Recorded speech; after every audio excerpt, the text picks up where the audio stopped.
Now, what about customizing Photoshop's interface? There's so much we can do in terms of customization here inside Photoshop. For example, these panels that we have over on the side, you'll find that some of these panels you'll use, some of them you won't use. So you see what I'm doing there?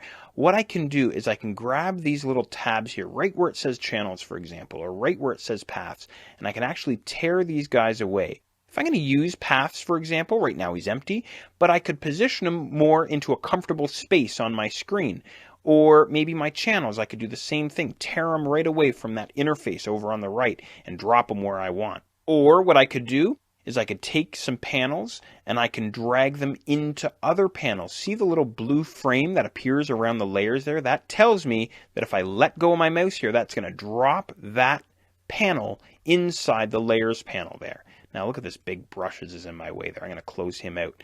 I could do the same thing here with channels. Take channels, drag and drop them over into paths. There's the blue frame. Perfect stuff. So you can take your panels, you can rearrange them, you can set them up however you want.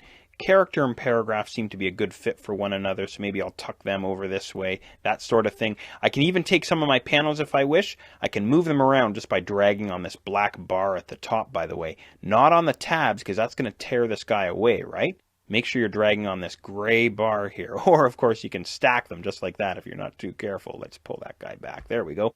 And now I can take these panels and bring them all the way over to the left-hand side. Dock them over onto the left side of Photoshop's interface if I want. The entire interface is customizable. You can do whatever you want, whatever's comfortable for you, because we all work a little bit differently, right? Now, I've completely messed up my workspace here. Again, that workspace being the environment or the arrangement of panels and tools inside Photoshop. So what I'm going to do here is way up in the top corner where it says Essentials here, I'm going to click there and I'm going to choose Essentials again. That takes me back to where we started, all the way back to our Essentials workspace. Now, what I might decide to do here is customize my interface to suit my own personal tastes. For example, I might have my layers here, and I might group layers and paths together. And channels I might not even want on my screen. So there's a little tiny white X in the top corner. Get rid of that guy. From the window menu, maybe I want to have history kicking around. So I'll go and open up my history panel. Maybe I'll drop history in with color and swatches. But styles I may not use, so I'll tear him out and close him. Actions, probably won't have him handy. The more you work with Photoshop, the more you'll get used to what panels you're going to use and how you want to arrange them. So I'll take these guys, drag them down the bottom of my interface, something like that. I could, of course, keep going, opening up some panels, deciding where I want to place them on my screen, that sort of thing. But once I'm happy here, once I have my interface set up, I'm going to go and save my setup. I'm going to save my workspace. So I'm going to go up to the top here, up to Workspace, and I'm looking for Save Workspace. There he is right there. And I'm going to call this Jeff's Workspace. Perfect. I want to capture my panel locations, and we'll talk about keyboard shortcuts and menus in just a moment, but I want to make sure that my panel locations have been saved. So I'm going to click on Save here. There it is. There's Jeff's Workspace up at the top. Saved. Perfect. And if you want, you can certainly explore some of the other workspaces that we have here inside Photoshop. All right, good stuff. Now, what else can I customize here inside Photoshop? Well, how about Photoshop's menus? Check this out. I'm going to go to my Edit menu, way up at the top here.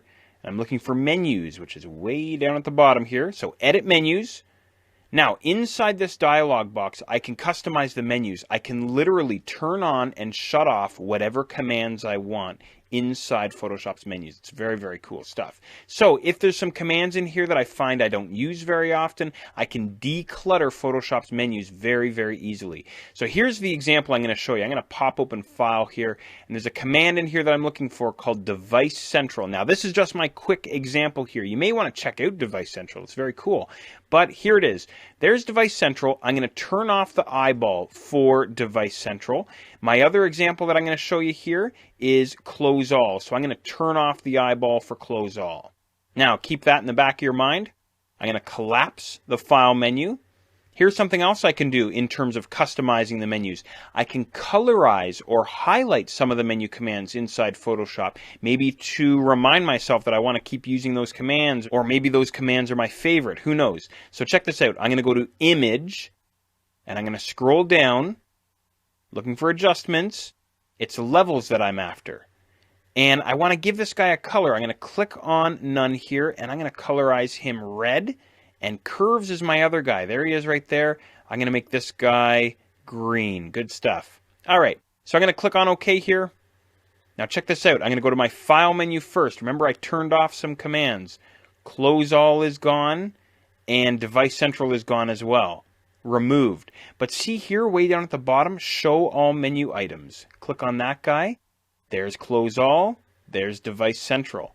How about my colorized commands? I'll go to Image, Adjustments, there's Levels, there's Curves.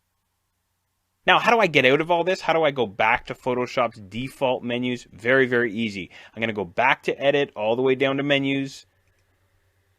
Inside here, see at the top here, Sets, Photoshop Defaults Modified. I could save this if I wanted to. I could create my own custom set if I wanted to. But I'm going to go back to Photoshop Defaults. It's going to ask me if I do want to save this. I'm going to say no.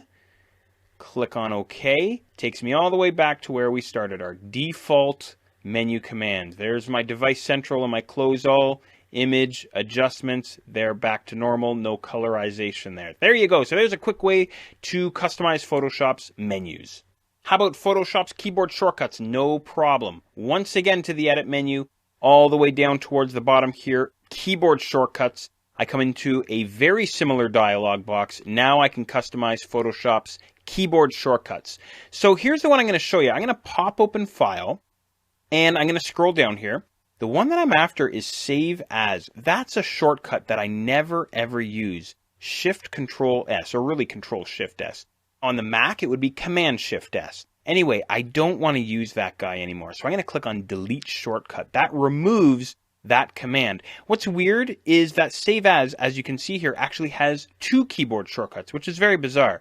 So what I want to do here is I want to streamline things a little bit here myself anyway inside Photoshop. I want to take that old shortcut, the one that I just removed from Save As, and I want to use it on a command that I use all the time, one that we're going to see a little bit later on, Save for Web and Devices. Look at this monster keyboard shortcut that is currently set for Save for Web and Devices. So here's what I'm going to do. I'm going to get rid of this just by using my backspace key, and I'm going to type in my new keyboard shortcut, Control Shift S. I got a little warning there. That's all right. Now on the Mac, it would be Command Shift S. No problem.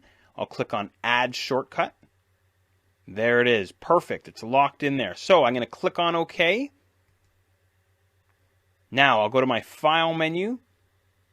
Save for Web and Devices. There's my new keyboard shortcut there. Control Shift S, Command Shift S on the Mac. Let's actually try it out. Control Shift S. There's my Save for Web and Devices dialog box. So once again, you can customize your keyboard shortcuts here inside Photoshop, customizing the menus, colorizing the menus, and also setting your own keyboard shortcuts. Very easy stuff.